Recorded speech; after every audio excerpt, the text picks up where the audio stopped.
with the OUR on this matter. So, members, it seems as if we are winding down, and may be very possible for us to conclude the work of this committee before we go off on our Christmas vacation, which will be absolutely very, very welcome and timely, so that we could start 2024 on the right footing. So today we're going to have, as I said, the continuation of the discussion on those matters that I raised. And obviously, I will allow and do the reading and confirmation of the minutes of the meetings held on October 12th and 26th. At the end, giving people more time to look back through the minutes, so we can confirm them at the end of this meeting. So at this point, I would like to ask that the continuation of the matters that were deferred from the last meeting, and of course, MSET and OUR. So MSET, I'll hand over to you at this point, and you can take us through the agenda.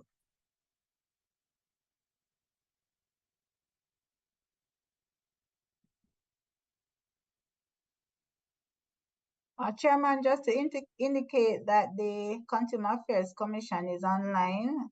I had seen JPS as well, but I'm not seeing them right now. All right. So, as I said, the discussion is slated to continue today, and the OUR are to present the responses and comments, read the JPS letter, and the CAC is to provide further information based on the questions raised at the last meeting. And as I said, JPS is expected to be here also. So, who is that? Ms. Campbell, you want to take over now? Certainly, Minister.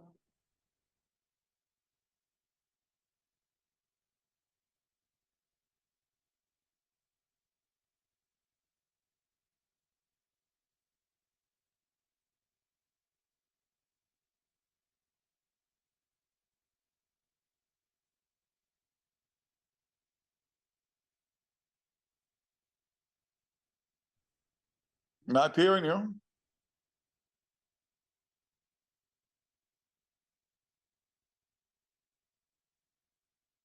Just a moment.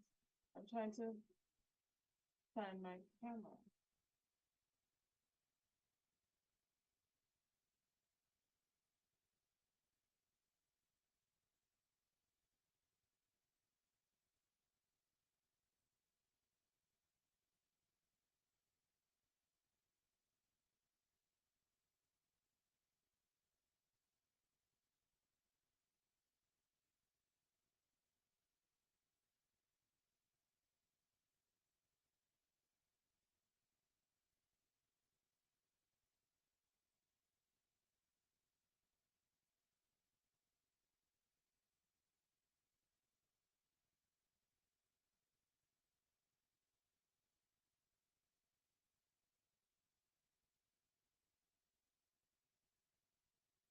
My Zoom controls on this.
You're hearing me?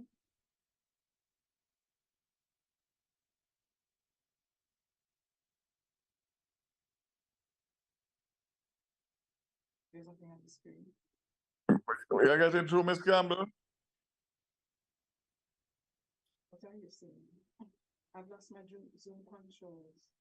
We're hearing you. We're hearing you, but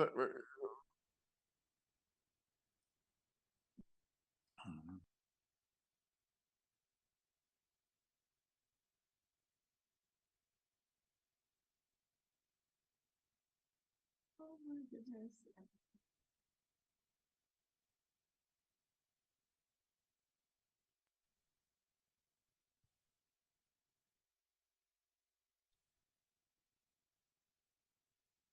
you having technical issues, Miss Campbell? Minister, yes, she is, sir. What's the problem? She can't see her Zoom controls anymore.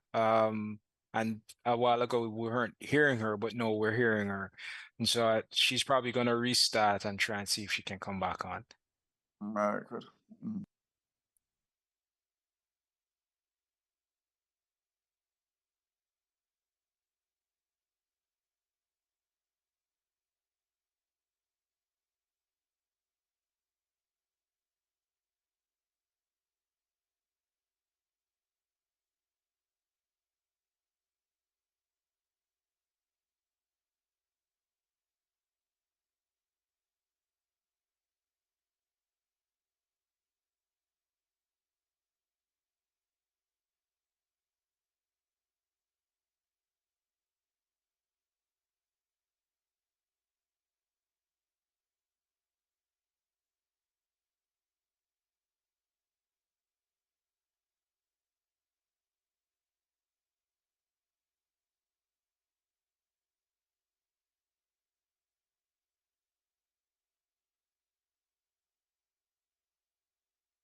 If she's not getting through, let her go to my office and let them use my computer that's set up already.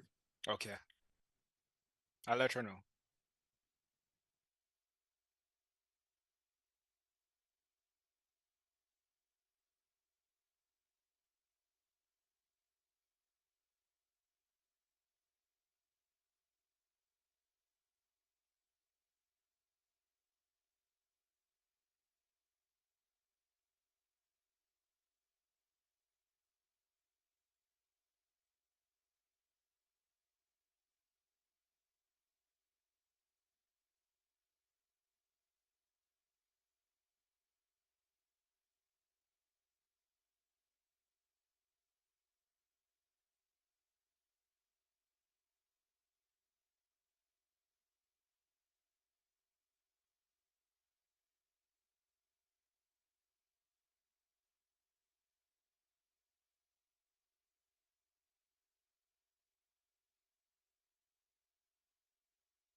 Minister, Ms. Gamble has the IT person with her, and so she's gonna try and come back in.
Stay calm, move away from doors, windows, and things that can fall. Try not to use steps or elevators at all. Drop, protect your head on your face. Don't go running all over the place. Cover, Under a bed or a table, against a wall that's firm and stable. hold on. You must hold on, don't panic, stay Don't calm. move until the shaking stops. Here it is. Drop, cover, and hold on. Drop, cover and hold on, in case of an earthquake. Drop, cover, and hold on. Learn how to protect yourself during an earthquake. Log on to weready.org. That's weready.org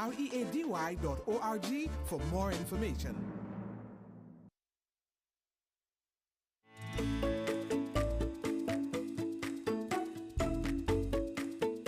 Lowering the sodium content in children's diets today can help prevent heart disease later in their life, especially for those who are overweight. Shake the salt habit, shop smart and cook smart. Use less or no salt when cooking.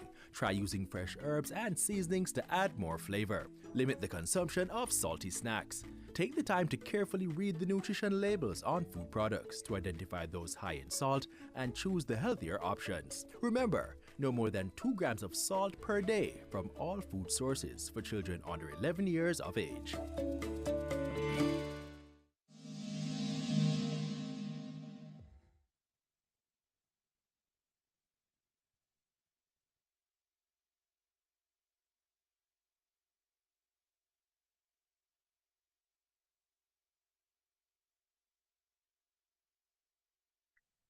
I see the screen, but I'm not hearing her.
Mr. Richardson, any update? What's going on? Miss, I'm talking to Miss Campbell as we speak. Just go sir. in my office and use my computer. Let's stop wasting time, all right? All right, we'll Let do the it. IT man go on fixing what he's doing and let's get on with it. All right.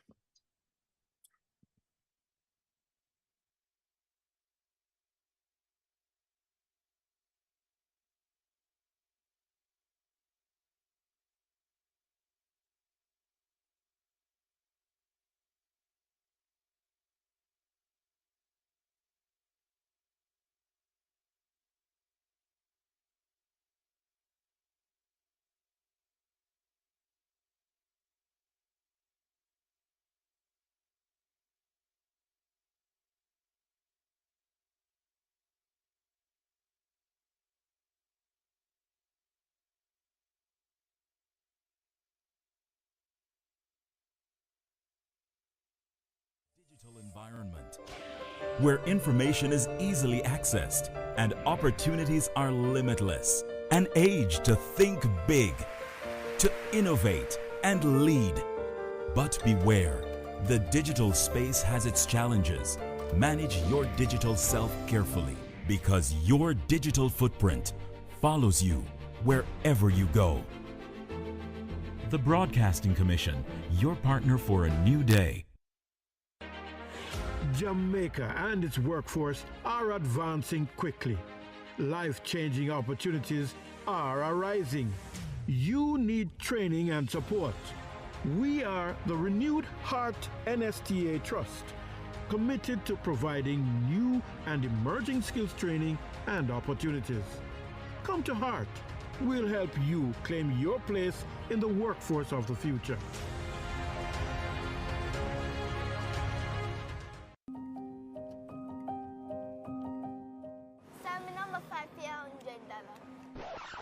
Child, you're too young for your gamble.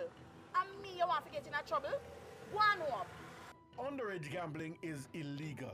If caught enabling a minor to engage in gambling activities, you can be fined up to $1 million or 3 months in prison. Call Crime Stop now to report illegal gambling.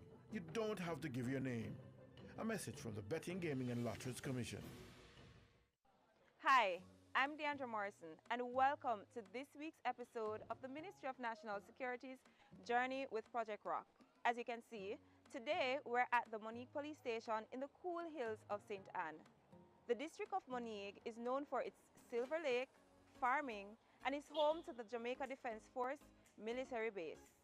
The exact year the police station was built is unknown. However, residents say over the years, the police station has been very responsive to criminal activity in the area. The police station is responsible for 42 police districts with a population of over 40,000 residents. Come with me as we take a look inside. Project Rock, we're rocking with that. Project Rebuild, overall and construct. The security force, we're looking at that. Project Rock. Building today for a safer tomorrow, an initiative of the Ministry of National Security.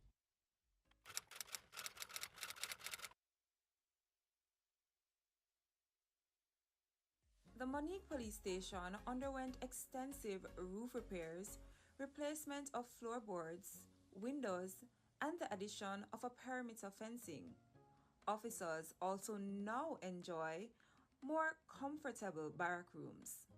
The reception area has also been renovated with an interview room to give citizens more privacy when they are reporting to the police. The police station is also one of the very first to embark on an energy-saving initiative with the installation of solar panels. If you go inside, you'll see at all the plug areas and where the switch. We have things unplug if when not used. All of these things, so persons can serve it very well. Very well. We also see that you have a renovated area for inmates. Yes, definitely. That's a state of the art cell. It's comfortable. It's look beautiful, and first it can hold 9. It's 9 cell areas to hold 9 inmates. It's divided in two. On one side you have 4, on the other side you have 5. You have, I think, 6 showers in there, and in each cell there's a bathroom. Dilapidated. That's the condition it was in first.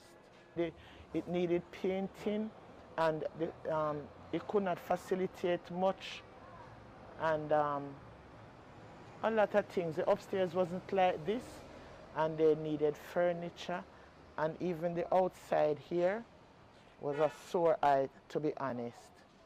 Honestly, the whole setting is much better now. My name is Janelle Christie. I am a CSR at the National People's Cooperative Bank in Monique.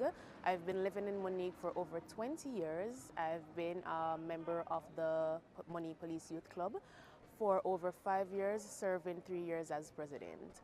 Having been a member of the Police Youth Club here at the Monique Police Station, I have gotten the opportunity to come here to experience the facilities firsthand. Since the renovation, I must say that the facilities are more modern. The police officers here have a more comfortable and a more conducive workspace. As for the youth club, I also believe that the bad condition of the station before the renovation, it also robbed us of activity time together.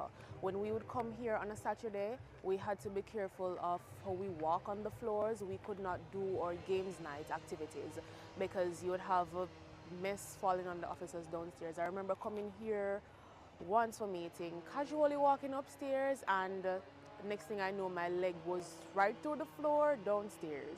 So with the new facilities, we're able to partake in our weekly games activities.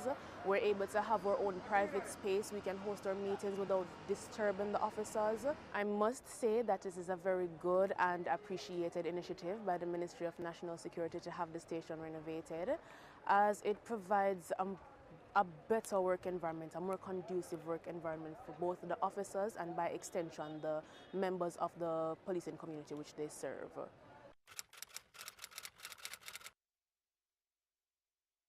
Community safety is what we do to build up, is a philosophy we use to build a partnership between the police and the community, because we cannot isolate one from the other. So one of the things that we do is to move around and visit all the business places. It doesn't matter what kind of business we do, we visit the business places and we have a logbook, a register, where we sign to say yes, the police were there. Residents are happy to see what is happening, and they, when they come here, they get good quality service. I am a CSS person, move around, I would have share with them, I would communicate, and it is good, and that's build the partnership between the police and the community, and trust me, it's a good place. Farming is one of the main livelihoods for residents in Monique. Right now, we're here with Christopher Williams, a farmer of over 35 years. He's going to tell us a little bit about his farm and his relationship with the Monique police. Right, farming going so well. We have a lot of crops like pumpkin, yam, lettuce, cabbage, pak choy, do a lot of cattle. And so we have a slaughterhouse as well. So, everything going so well so far. The relationship with the police is so great. They assist me actually every night, like 2 times patrol, keep everything going. So really feel comfortable with that so far. And this is because you have a problem in the area, is predatory larceny? Predatory larceny, yes.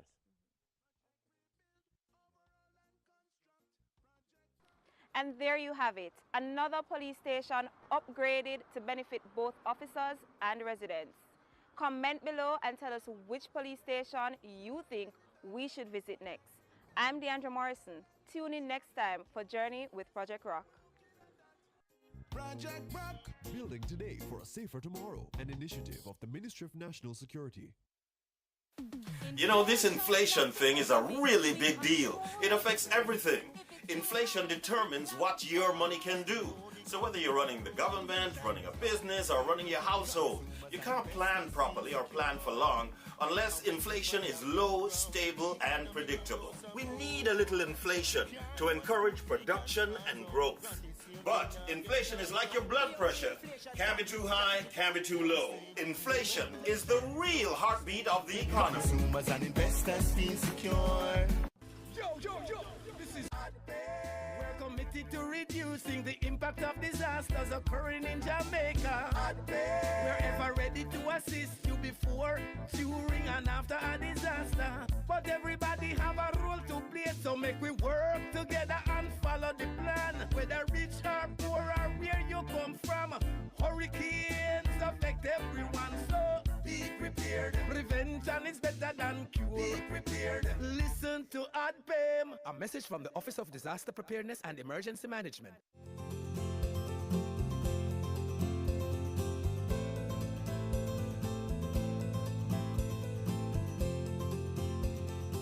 We need all Jamaicans to know that child abuse is not just an issue for the government, it's an issue for all Jamaicans. So we need everybody to help us to protect our children.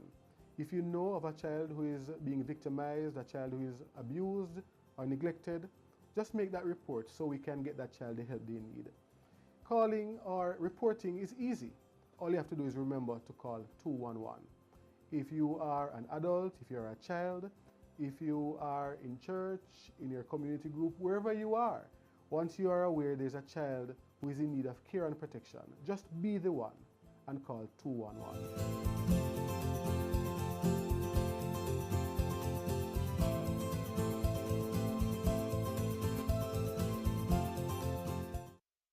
The following is brought to you by the Office of the Prime Minister. To fight crime and violence in your country, your government has invested over $9.7 billion into national security systems.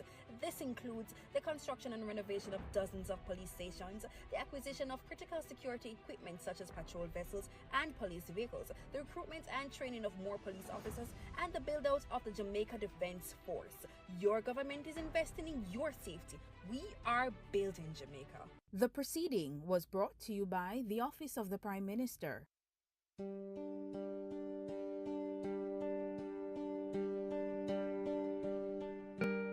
Welcome to the dark side. We pass them by, empty bodies filled with pain. Cup running over is the bitter taste of reality. A glimmer of hope left eons ago. To live is to breathe. This person grabs the rope and noose for the person who feels he or she has no use. To come to the dark side is to walk in my shoe. They say I am weird. Do they know I suffer mentally? They see me as an imposter, an aberration, a freak of nature. I regret my birth on this earth. To come to the dark side is to walk in my steps. Feet marred with mud, sweat and blood trimingled. Oh yes, I know those ropes. Do you? Help! Help! No! No! You're hurting me. With all my might I tried. I cried. He never stopped. He pushed harder. No, I must act happy. Friend, family, stranger within my gates betrayed my trust. I am darkness, the destroyer of worlds. It came back positive. And they say everything in life that is positive is worth having. 2 times they were wrong. Abortion seems to be my option. He said he would always protect me. Scars abound where skin smooth as milk once grazed. Eyes black and blue from the love you thought you knew. Callous hands, the culprit. Oops, he comes. I must go. I have to go. You don't live in my shoe. You will never know. A cry for hunger bellows. Baby in Pampers? Mouths to feed. You are worthless. How can you call yourself a man? Anger ripens in his soul. There is no opportunity, so he acts out. Society is left without 2 promising souls. Blood money. For it, he forever remains thirsty. Welcome to the dark side. Here, monsters abound. You have 1 week to live. The doctor whispers. But why me? How could this? But I live healthily. Life is so unfair. To come to the dark side is to accept we cry alone, aloud in silence. Happiness? A figment of the imagination. Help? Endlessly out of reach. I come to the dark side. I know you are there. This day would always come. What you do next will make the difference. Is anybody out there? Anybody listening? The dark side is real. Be a neighbor. Help a friend. Some are seeking their life to end.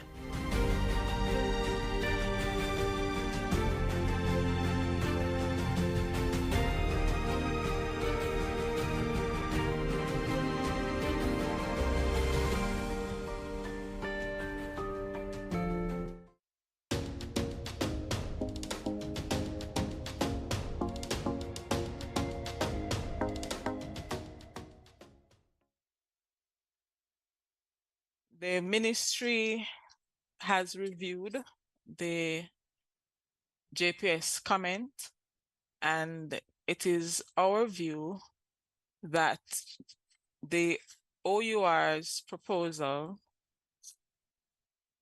appears to contemplate a general provision in circumstances or where the market arrangement contemplates more than one supplier of electricity. And in that sense, the ministry does not agree with the amendment suggested because this could alter the current market structure, which the policy at this time does not support.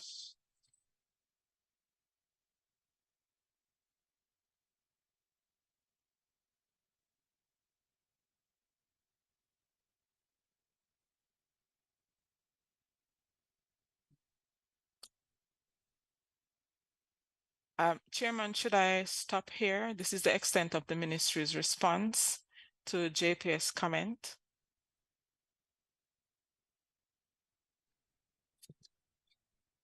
Sure, you can allow for any comments on the response. I think JPS is on as well. Members, you'd have heard the response. I don't know if anybody wants to. Minister, Chairman. Yeah, go ahead. Yeah, go ahead. My only comment or query is that we are looking at current policies that pertain to the electricity sector. Are we going beyond 2027 with these proposals for new legislation, or we're going to go up to 2027 when a new regime will abide?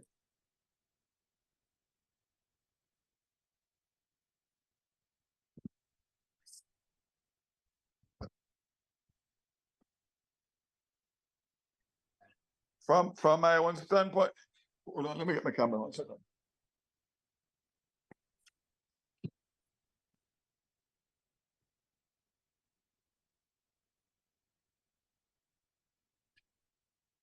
Yes, member. From my own standpoint, I think that's a relevant point you have raised. Well, I mean, we have to look beyond. We have to look beyond 2027. 27 is around the corner.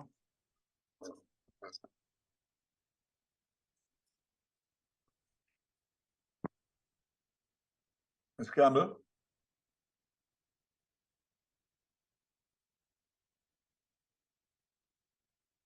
So, Minister, based on the policy that we have in place now, it provides for a study to be done of the market structure. And after that is done, and that is required to be done in anticipation and to meet the expiration of the JPSCO license. So our position is that if the proposal intends to disturb the current market structure, then in that sense, the ministry could not support that position at this time, based on the fact that we have the directive to have a study done of the market structure to see what change might be possible up to the time when the license expire. And it is from that perspective that we have put forward this position to the committee. Thank you, Ms. Campbell. Members, Member Baldwin?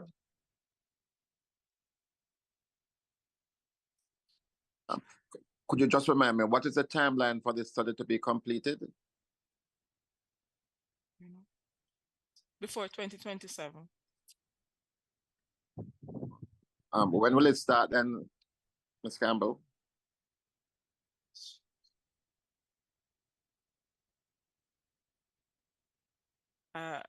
As soon as possible.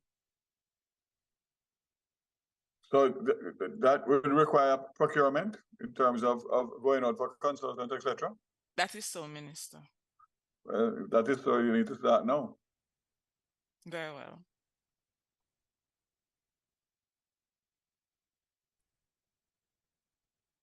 All right, proceed. In relation, just to be, Chair, if I may, just to be very clear, because I had asked for this response in our last meeting, because when I had read the JPS letter, I thought the arguments were pretty sound against the OUR. But in terms of the way the MSET response is worded, I think you could word it a little differently, just to emphasize that you agree with the JPS response or the JPS's position on it. Thank you. We will do so. I'm sorry, Minister and Chairman, may I interject for a moment? This is Janice Flynn. Go ahead. Thank you, Minister, and good afternoon, everyone.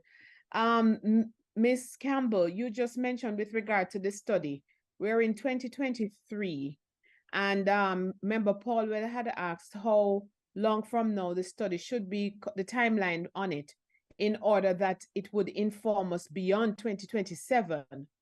It's a very broad response was given with regards to the timeline, that it would hopefully start soon and be completed by 2027, before 2027. Is there any possibility of a more specific response, especially as it is such a critical study?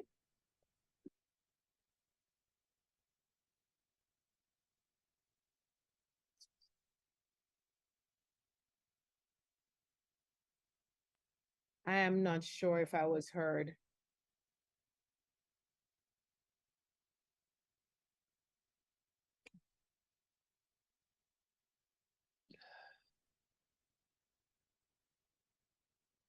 Afternoon, members. This is CCD Richardson. I can't seem to get my camera on because I'm on my phone.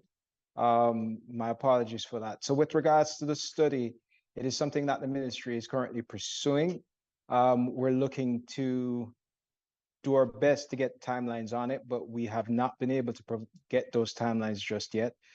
But we have a commitment to have it done before 2027, so we can inform the cabinet of what the options are, and we are looking to have those timelines achieved. If I do have the opportunity to get those timelines in a formal position, I will certainly have them communicated to the JSE through Ms. Campbell. I crave your indulgence on that.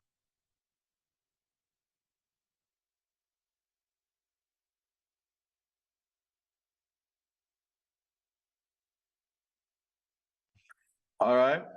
Thank you for that. Member Richardson. CTD Richardson. Right, Ms. Campbell. The other item that we were asked by the committee to return with a position on concerns the Section 8, and specifically in respect of the limits for fines in the parish court. Previously, we proposed 7 million, and based on the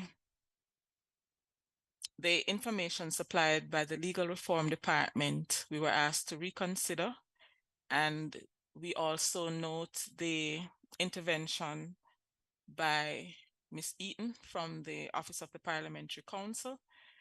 And having considered both, we propose that for offenses which are triable in the parish court, that the fine that may be applied to a body corporate will go up to $5 million or imprisonment not exceeding 2 years, or both fine and imprisonment. And in respect of an individual offender, the fine may go up to 2 million or 1 year imprisonment, or both. If the offense is such that it is serious to warrant the jurisdiction of the higher court to be applied, then if the offense is committed by a body corporate, we propose a fine or imprisonment for a term not exceeding 10 years, and in respect of an individual, fine or imprisonment for a term not exceeding 5 years. We did not stipulate a fine because we preferred that the judge will apply a fine which would be over $5 million, and we did not propose a limit because the thinking was for the judge to have full discretion based on the circumstances presenting in the particular case, in any particular case, rather.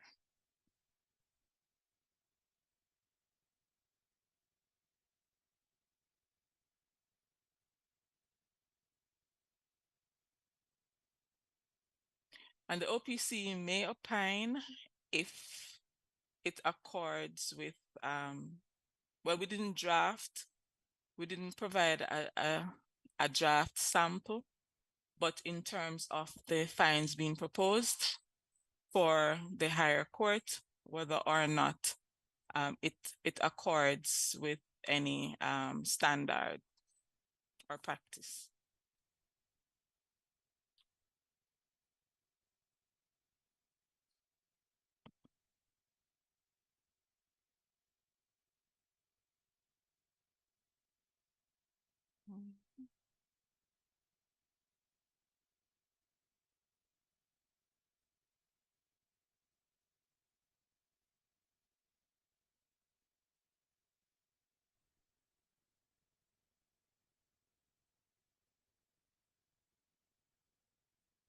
Hello. Well, there's no comment. Yeah, Chair. go ahead. Good afternoon. Afternoon. I just wanted to indicate that we, Office of the Parliamentary Counsel has no comment at this time. Thank you. Noted.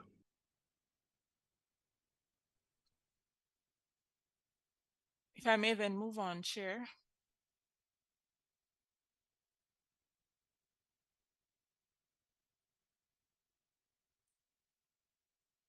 Well, rural electrification was not on the items, action items. So I'm not sure if I should present this now, Minister, or wait. If it's not on it, you can wait. Proceed with the agenda item. Okay, so the two that I've mentioned up here were matters arising that we were asked to return to the committee on.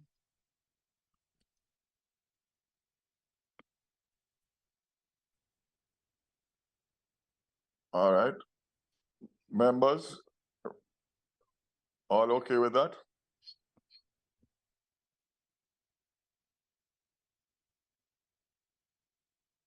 I'm okay now, given the clarification and the alignment that we now have. So I'm good. Thank you, Chair. Okay. Proceed, Ms. Campbell.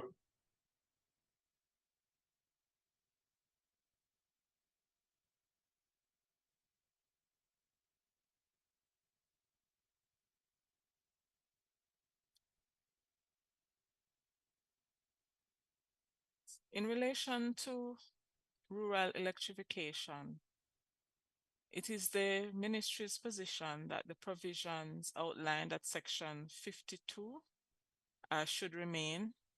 The single buyer is responsible for rural electrification, as is the current situation. The government assists with the distribution of electricity to rural areas through wiring of premises, and that is done through JSIF. And the JPS undertakes the power line extension in the different areas that are now being electrified. We, however, thought it might be prudent to have a rural area defined in the Act, and we proposed this definition, a rural area, to mean all that part of Jamaica which falls outside of the limits of any town and city municipality declared under the Local Governance Act. And we propose a definition for rural electrification to mean the supply of electricity to rural areas. I must say, in relation to section 55, subsection 1B, which contains a provision authorizing the minister to issue regulation in relation to the supply of electricity to any rural area via a microgrid, and those regulations should not be inconsistent with the license given to the single buyer. When we were doing our research, we considered that we needed some guidance from the Attorney General's chambers, and we have requested that of them yesterday. So we're asking the committee to allow us to return with that fully considered position at the next meeting.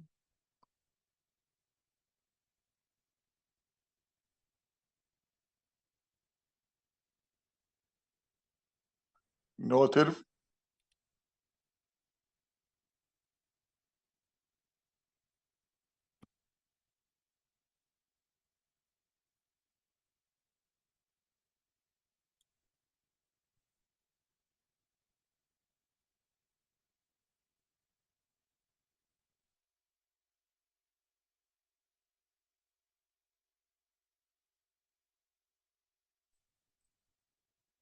Yeah, her mic is muted. Mic is muted, not hearing.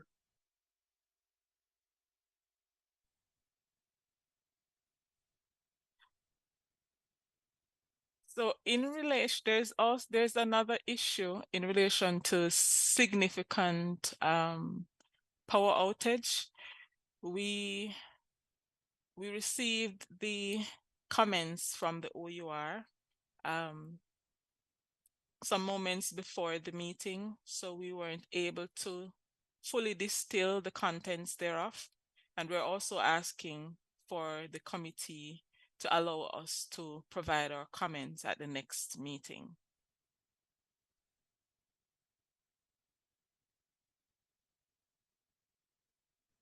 Noted.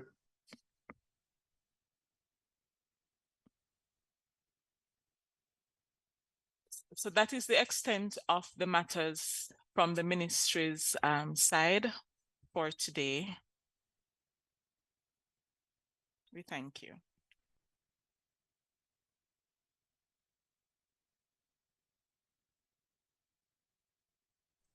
All right. So that's from the ministry.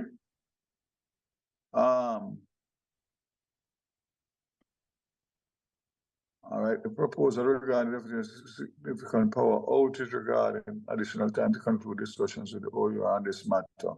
Okay, so that is deferred as well. Yes, Minister.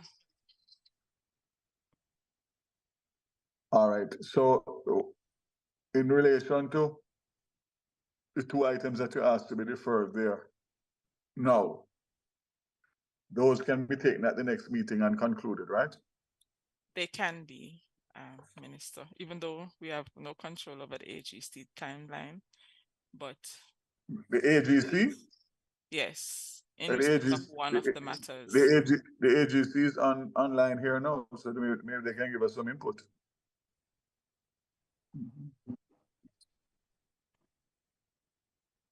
Yes, hello, good afternoon, all. Yes, we did get a request from Ms. Campbell yesterday, considering her interpretation of Section 55(1)(b) of the Electricity Act. I'll just read it so we all know what we're talking about. The minister may make such regulations as the minister thinks fit to give full effect to the provisions of this act, and without prejudice to the generality of the foregoing, regulations may prescribe provisions in relation to b.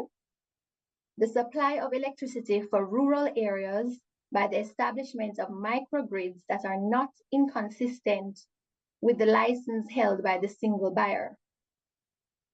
So I'm not entirely sure of the context in which the question was asked, but the conclusion that the ministry came to was that whatever regulations were promulgated by the minister under this section with respect to the electricity for rural areas, that it should not be inconsistent with the license held by the single buyer. And well, that is exactly the wording of the provision. And so we would give it its literal interpretation, and we would agree with that position that whatever regulations are made in that regard, it would have to bear in mind the terms of the license, the current license, to ensure that it's not inconsistent or it doesn't violate whatever rights they may have in there. I'm not sure, Ms. Campbell, if that's answering your query. It does, yes, thank you.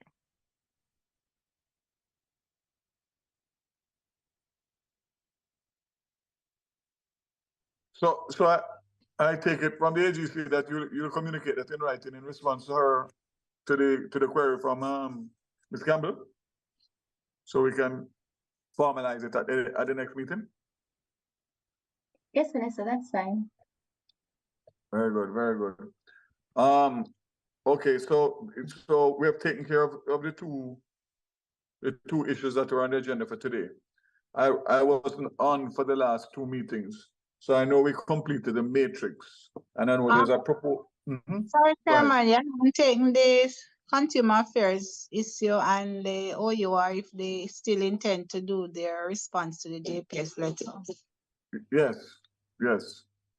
So absolutely. So we can invite consumer affairs and OUR to respond at this time. Good afternoon. Hearing me? Very loud and clear. Hi, I'm Cheryl Martin Tracy, representing the Consumer Affairs Commission. I was asked, thank you for inviting me, by the way, but I was asked to answer some questions that the committee might have regarding complaints handled by the CAC. I hear mention made of a JPS letter. I'm not sure what that is referring to, but I'm here to respond to the questions that I understand that the committee would have wished me to answer based on your last sitting. Go right ahead. All right, I gather that there might have been some concerns raised about whether or not there's a duplication between the OUR and the Consumer Affairs Commission with respect to handling of consumer complaints. Both entities do handle consumer complaints, the OUR more specifically in relation to utilities, but under the Consumer Protection Act, we do handle utility complaints as well. I think certainly for the last 10 years, it has been in the top 3 complaint categories by consumers. As it stands, I had outlined in a response to the committee or method of handling the complaints and our, in our quest for resolution. What was asked in the letter that was sent to me was whether or not there is a duplication. I don't see it as such. Consumers, would consider the Consumer Affairs Commission port of first call if they have an issue. With respect to the OUR, I'm sure consumers, I think there are, but they can answer for themselves. But in some instances, consumers might see them, and they are almost an appeals tribunal. So for us, it would be a consumer having an issue with JPS and would come to us, in the first instance. Now, I had outlined some of the main types of complaints that we receive in respect of the electricity provider, JPS, and what I had outlined were things like interruptions in service, faulty equipment, electricity theft, and the impact that it had on the complainants that came here as in to the Consumer Affairs Commission, and what consumers might see as inadequate responses to claims. Note, this is not a value judgment being made by the Commission. When I use words like inadequate or suspect, it's simply reporting what consumers would put to us. So they might deem it, suspect billing or inadequate response by JPS to claims made. It doesn't mean that it is so. But as part of our investigative process, we would take the complaints, we would invite a response from the vendor, and we would take it from there.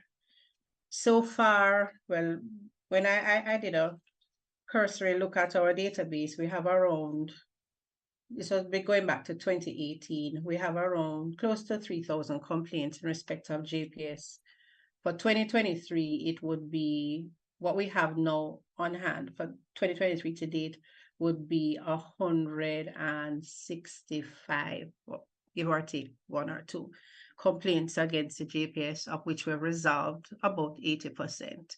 And as I had mentioned, it runs the gamut of, different issues that a consumer might have with the electricity provider.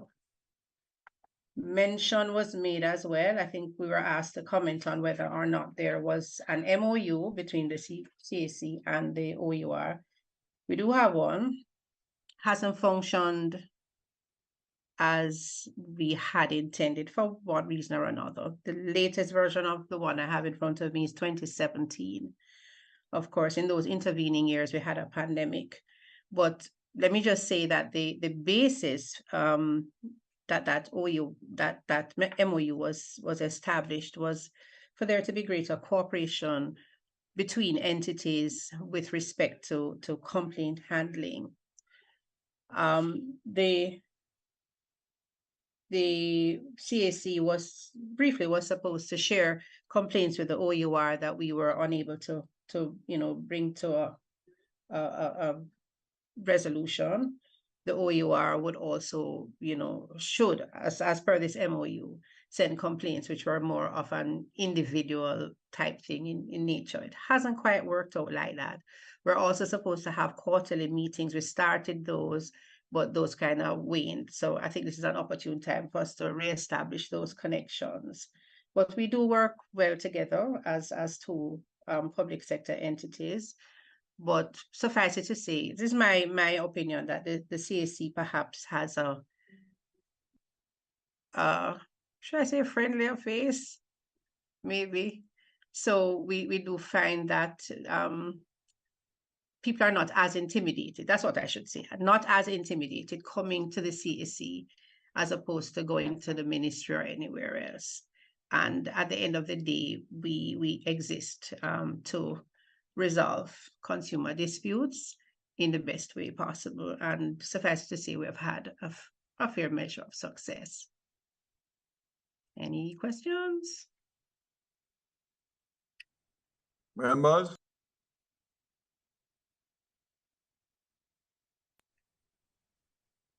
All right, thank you very much for that. Okay, so is the OUR wanting to respond to the, yeah, go ahead. Good afternoon, everybody. we are going to respond to the JPS letter, the contents thereof, and just to pick up where Stacey left off, we do have that memo, MOU. As indicated, it hasn't really been put into full operation because primarily one of the reasons we had the intervening years of COVID. But it was conceived that we would have a very symbiotic relationship with the acknowledgement that the expertise to resolve some of those issues really reside within the OUR, and with the OUR's capability of getting the kind of information that would speak to a customer's issue is also quite relevant. And in relationship to JPS's letter, I may just say at the outset that the OUR's recommendations were predicated not on necessarily maintaining the status quo of the Electricity Act, but the OUR took a very long-ranged view of what possibly could be in a comprehensive piece of legislation dealing with the electricity sector. And it is to be understood that it is within that context that our recommendations were made. And of such, most of our recommendations would conflict in some degree to the status quo. And so I say that to say that in responding to JPS's recommendations pertaining to our proposal, the first one dealt with the standards of performance and compensation for breach of standards, where JPS essentially pointed to the overall standards and the guaranteed standards scheme, which are schemes which are currently in place in the license, and that the OUR has in fact developed a system of compensation pertaining to those. But as noted in our response, the scheme is very specific and very limited to JPS. As I said, our view was of a long-range comprehensive legislation which contemplates more than one suppliers in the future, because we were of the view that if we are going to review a legislation and with the upcoming market structure, we should so structure the act that if it is that we do in fact have more than one suppliers, then the act would be equally relevant to JPS as well as other suppliers. So it's mainly one of the language of the act contemplating. So for example, we had proposed licensees to instead of using the term single buyer, we use the term licensees. Because JPS is a licensee, so it's a neutral term. So if we only have one licensee, it works. If 20 years from now, we have two licensees, then the legislation would still work. We wouldn't have to go back through this drafting process to capture some of the essence of maybe a new market structure. So it was against that background where we saw the legislation as being put in place today for probably the next 10 to 15 years, and it is within that context. And so we wanted to establish, to ensure the establishment and the monitoring of service delivery standards, describes and establishes the powers of the regulators in this regard, and requires the institution of compensation mechanism for breach to be entrenched in the legislation. And it is against that background. As Ms. Campbell has now indicated that this position would have to await until 2027, again, our recollection is that negotiations for the new license should commence 2 years prior to its expiration. So it was, again, within this context within which we had made this recommendation. So in relation to a point made by JPS, that the inclusion of such provisions that we had proposed was redundant. We disagree with that approach. in that we say that the inclusion of such provisions in the license would not be redundant. And if it conflicts currently with the provisions of the JPS license, provisions can be made to grandfather those provisions as currently exist in this piece of, in the existing legislation. So for example, matters dealing with the electricity appeals tribunals have, those provisions have retained JPS's right to have that tribunal under its license as opposed to a tribunal established under the Act. So provisions can be made. But again, this is highly dependent on the policy direction of the government. And as I said, the OUR as a regulator within the industry sought to broaden the vista to accommodate the development of the sector through this mechanism. In relation to the complaints handling process and the power of the OUR to address consumer complaints, the OUR notes the JPS's concerns, and especially the one regarding the concentration of power in the OUR, regarding its inclusion in the Electricity Act. And we should, however, just simply point out that the OUR Act, Section 4 of the OUR Act, gives the OUR the power to carry out on its own initiative and or at the request of any person such investigation in relation to the provision of prescribed utility services, as well as to enable it to determine whether the interests of consumers are adequately prescribed. So that's a broad general powers. What we sought to do is to place a more detailed approach in the electricity legislation. So it is not simply the OUR trying to have a concentration of powers, but to reflect what the powers and capabilities of the OUR Act in a very specific way, because this is a definite sector-specific legislation.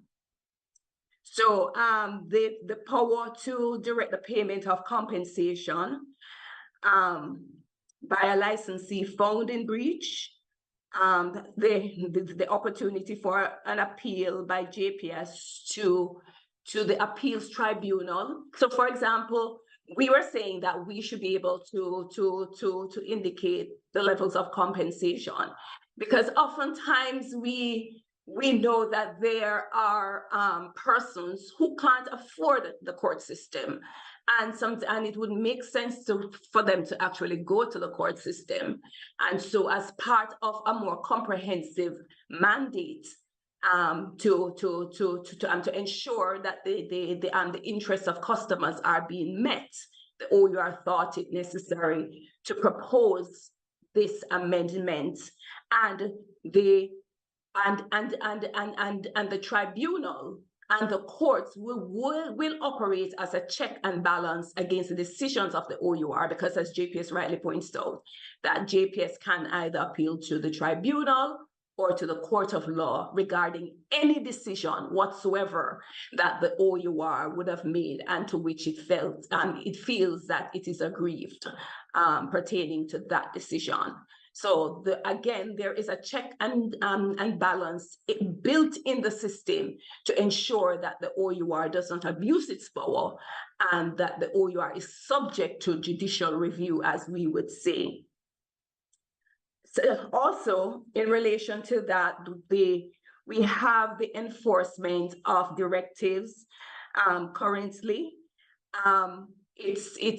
We do so by memorandum by criminal law before a court, or as done in the telecoms legislation, it is in the hands of the courts, civil courts as well. The provisions can be made for the enforcement of directives by that means, and therefore JPS will also have an opportunity to defend itself in those matters. So these concerns can be specifically addressed in legislation if and when they should arise. And that's the hallmark of a proper piece of legislation, to ensure that not just the remedies are put forward, but that there are avenues to provide checks and balances and to ensure that there is no abuse of power on either side, on the JPS side or on the side of the OUR. So that is our position on that. As well as customers also have the option just simply to go to court. They can bypass the OUR. It's their private law right. But what the OUR wanted was to have that power explicitly, because we do so now implicitly under our broad powers. And so we wanted an explicit provision in the legislation to state accordingly.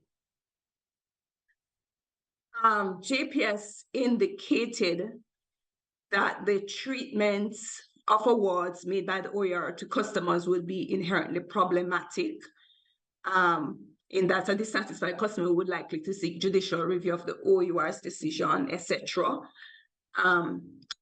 Again, as we had indicated, the OUR is not really concerned about the broad customer issues. We are narrowing it down simply to those that operate in breach of the Electricity Act and the JPS license pertaining vis-a-vis a customer. That's what we are narrowing it down to.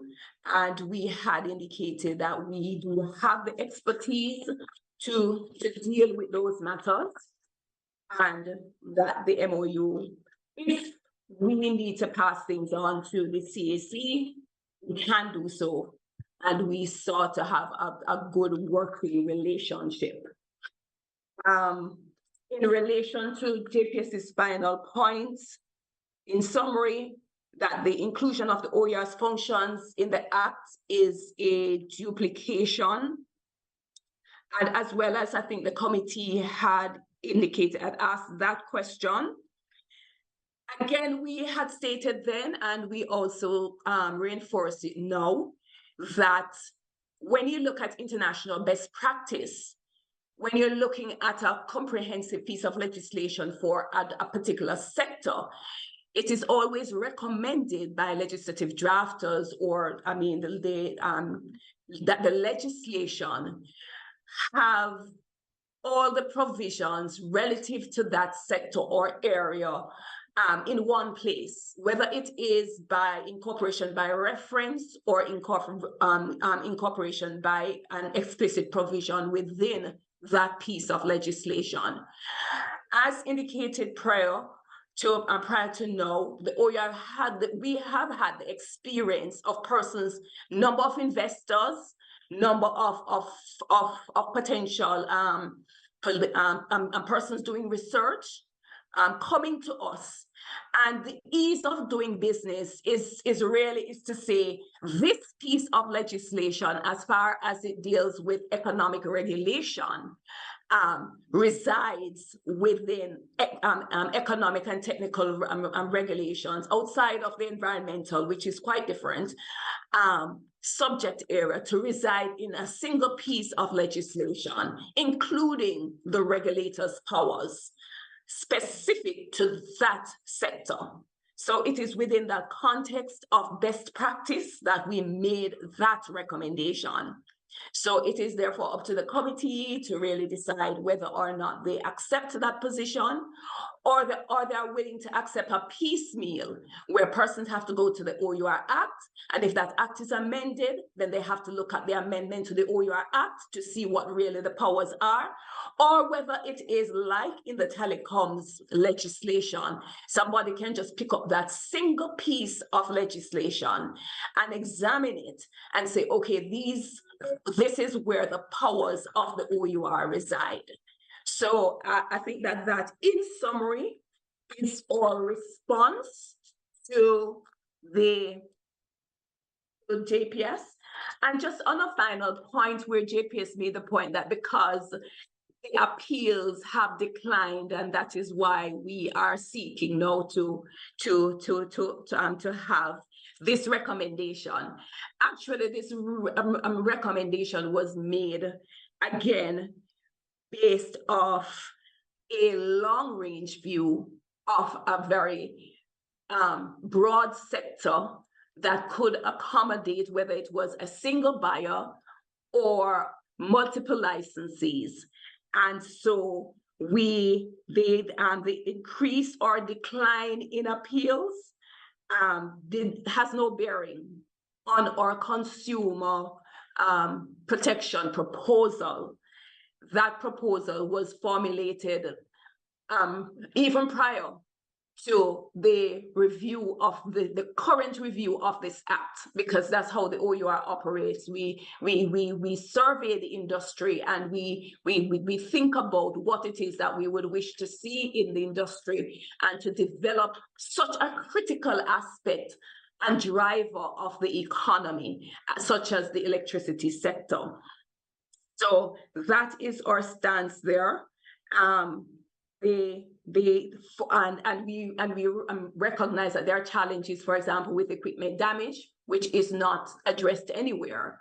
And so within that proposal, specific proposal that we made dealing with consumer protection, then there can be a consultative process with the JPS and with other industry players as to how it is that we are to treat this sort of equipment damage, and have the customer, instead of when a fridge has been damaged, a customer more than likely isn't going to go to court for simply a damage to a fridge based on the allegation of fluctuations of electricity supply. So that is within the context of which the OUR wishes to remedy and to address certain issues. And therefore, our submissions are made, and we leave it in the hands of the committee to determine how best and why and how it would carry out those functions. So I thank you again. If there are any questions, I'm here to answer. Thank you very much. Ms. Lewis, very, very extensive response. So I'll open up to the members if they have any questions, clarifications, comments they would like to make.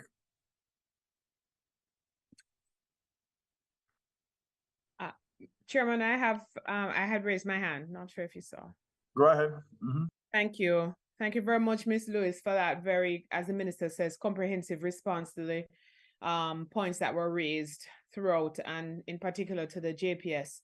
I wanted to express my agreement on 2 points. The matter of the reference to the licensee, I believe in different parts of the review that we have done, we have sought some consistency, especially in light of where we're intending to go with this legislation and with the overall review of the electricity, and the governing of electricity, the act. I believe that it is important that we make it as simple and consistent as is possible. And I too believe that referencing the licensee rather than the single buyer, because we are supposed to be transitioning to a place where we could have more than one license holder. So I'm in agreement with that. With regard to the points you raised on the sort of being efficient and keeping all of the relevant elements on the one act. Having now heard what you're saying and making a comparison to the Telecoms Act, it would make, I think, good sense for us to contemplate housing it all in one place for ease of reference and, like you say, for ease of doing business, but also more importantly for efficiency of operation. So I would support those 2 points because those are the two that are I'm keen on, particularly the one about the single buyer versus licensee. Thank you, Mr. Chairman. Thank you very much, Member Allen, for that response. Not sure if anybody else wants to. Chair, I would like to also, and I really want to say that that explanation was very, very well done, and I do appreciate the kind of rationale behind the OUR's comments, because they are grounded. They're pretty well grounded. And I agree that we should not be necessarily looking at it just in relation to now, but also in the future. But the problem I have is really one of a timing issue, because if we're going to be doing the study soon, which will really indicate what that future state looks like, but we're now reviewing the act, you're kind of left in a strange place where the question is, do you fix the law so that it is broad enough to contemplate the study going in various directions, or the policy position of the government being changed, or do you just keep the status quo and then do this round again?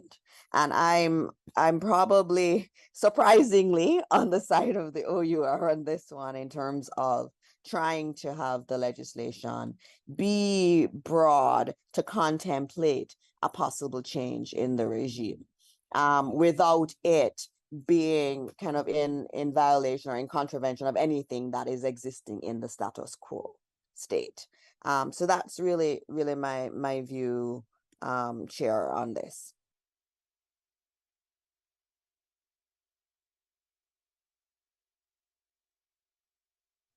Thank you very much, Member Dixon, for that. Just to comment on one of the issues that Ms. Lewis raised, and that is in relation to the compensation methodology for those who suffer damage. It's something that is hopefully going to be behind us soon enough. But I can tell you from where I sit as minister that the amount of complaints that I get on a daily basis of extended power cuts, extended fluctuations of the power, and just basically inefficiency in the system is a big concern, because people are definitely losing their appliances.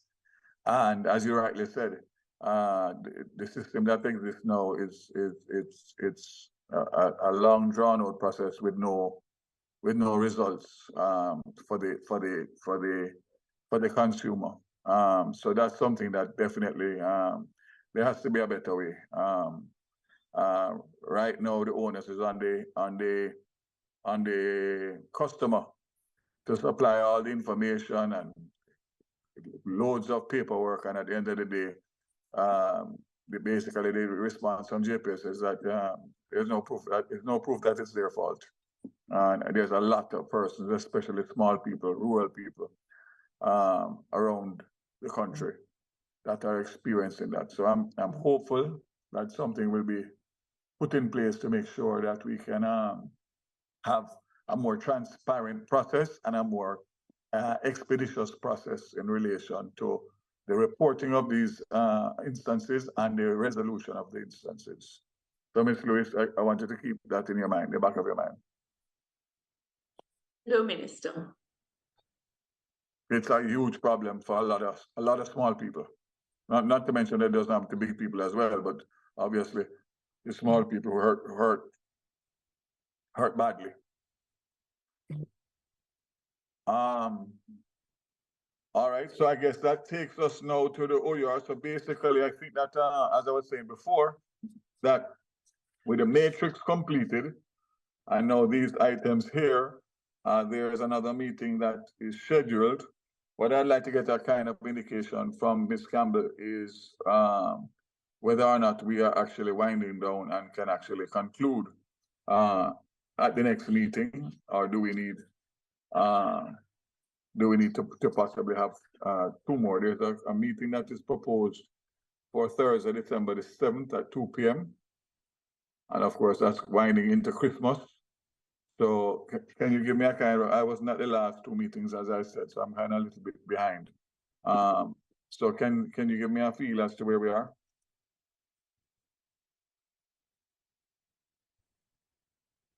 Minister, we have completed the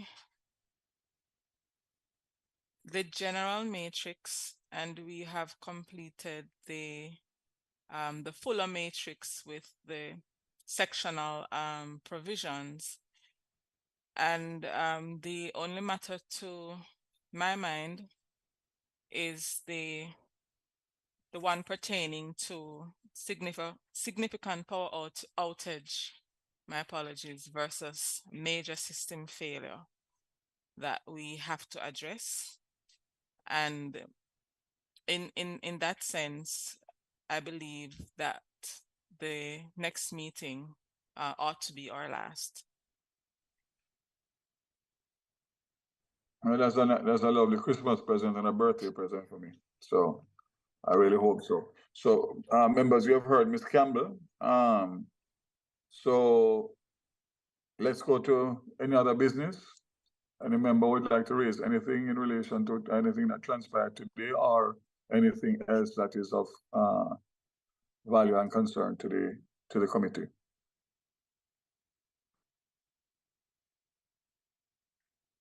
All right. So can we confirm for the next meeting being the 7th of December at 2 p.m., at which point we are hoping that we'll be able to conclude the discussion outstanding point, and of course, get on record the response in relation to the matters today from the AGC, so we can put that to bed as well. Is the 7th of December, Ms. Beckford, that's the date the Parliament has available?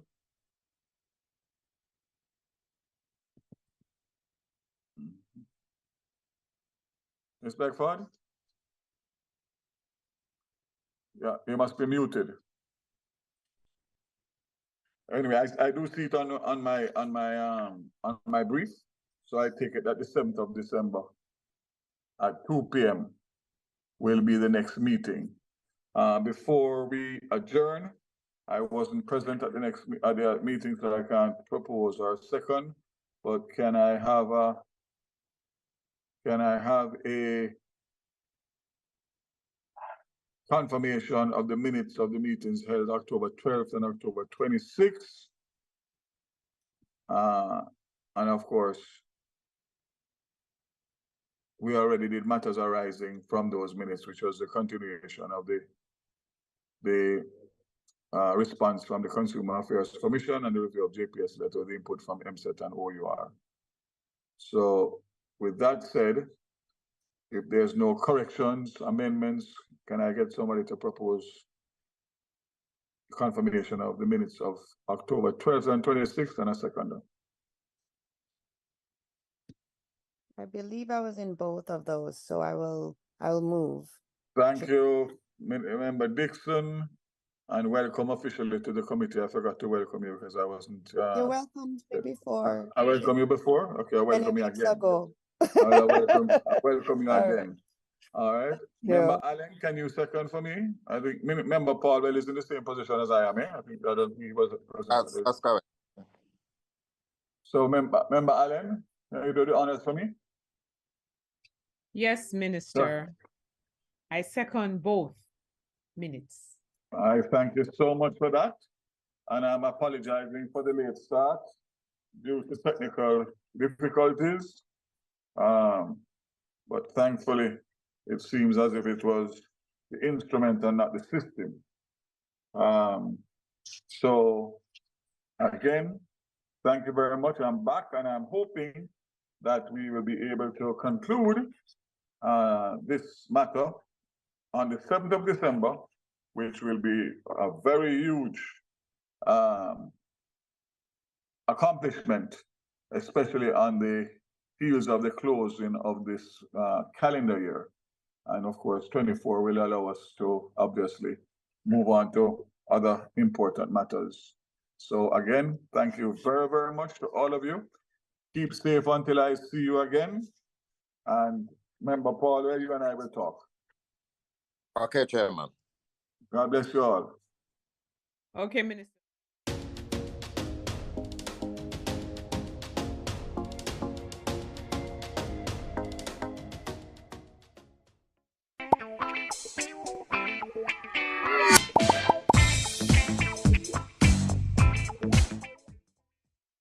The National Family Planning Board now presents a parenting tip from Albert Schweitzer.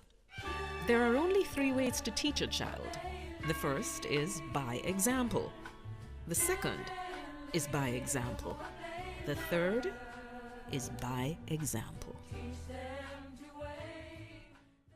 Watch the trend, pick up the trend. This are the trend for all the youths them. Watch the trend, pick up the trend. TREND.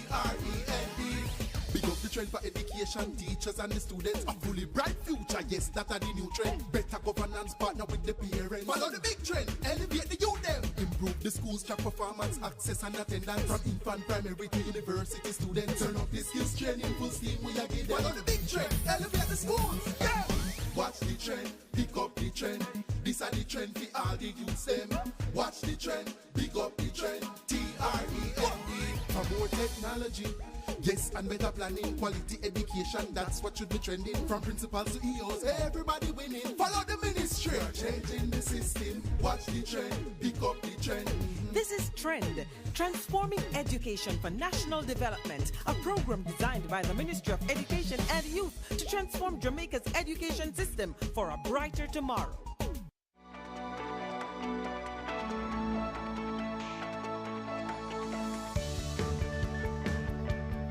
Integration of technology into education is the next frontier.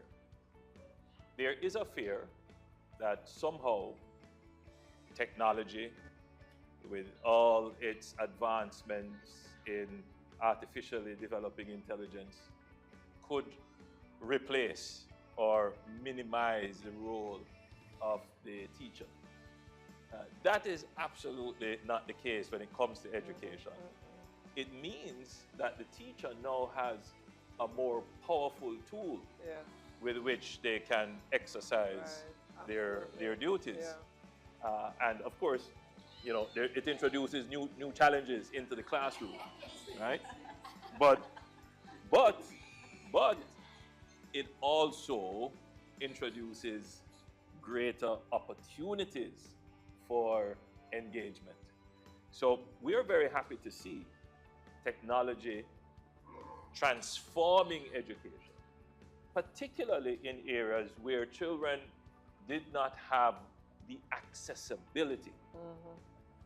Accessibility both to the educational space and to the content. And devices such as these tablets give accessibility to both the education space and to the content.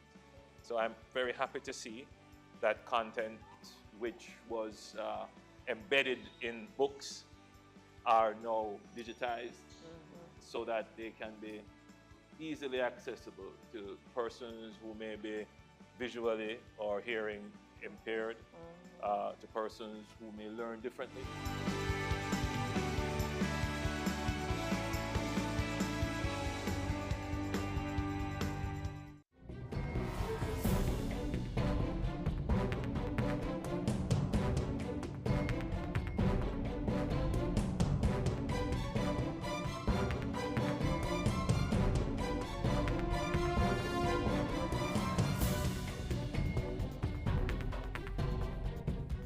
We have declared that we're now in a dengue outbreak. The dengue type 2 strain is the most prevalent strain right now. The last time this was predominant was in 2010. What this means is that persons less than 14 are more likely to be affected. Dengue type 2 is known to produce a more severe illness. In addition, because persons would have been exposed in 2019 with dengue type 3 or 4, they will now get dengue type 2 as a secondary illness. And secondary dengue is also known to produce a more severe illness. In 2019, our children were affected severely by dengue, and many of them passed. Now, a lot of those deaths was caused by the use of medications such as ibuprofen, diclofenac, and medications called non-steroidal anti-inflammatory drugs to treat fever. These medications medications either cause bleeding or worsen bleeding.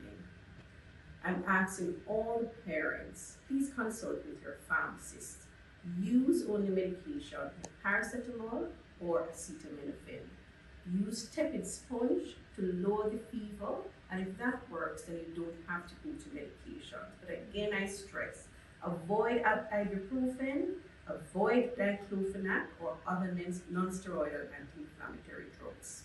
For the most part, dengue is a mild illness and can be treated at home.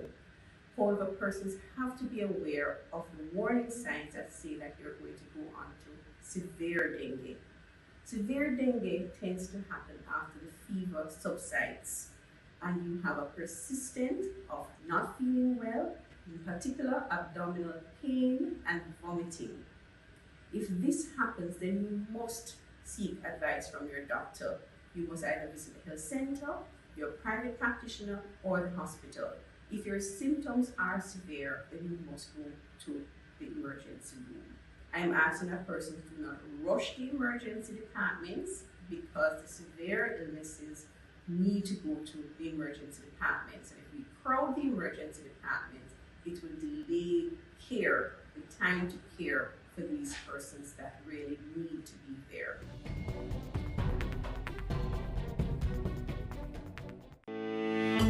Keep that smile on their faces and preserve their innocence. Cherish the moments you have with them and create the best memories. Let's inspire our children to dream big and work hard to achieve all they aspire to be. Take the time to listen to our children and really hear their side of the story. Our children deserve love and the right to access their basic needs. Do your part and protect our children. Hospital visits are anticipated to increase up to the end of this year and into the first few months of next year as we see more cases of dengue, flu, and other illnesses. As a result, emergency departments may be overcrowded with longer waiting times. We have therefore extended opening hours at select health centers island-wide. Persons with mild illnesses and chronic diseases, including diabetes and hypertension,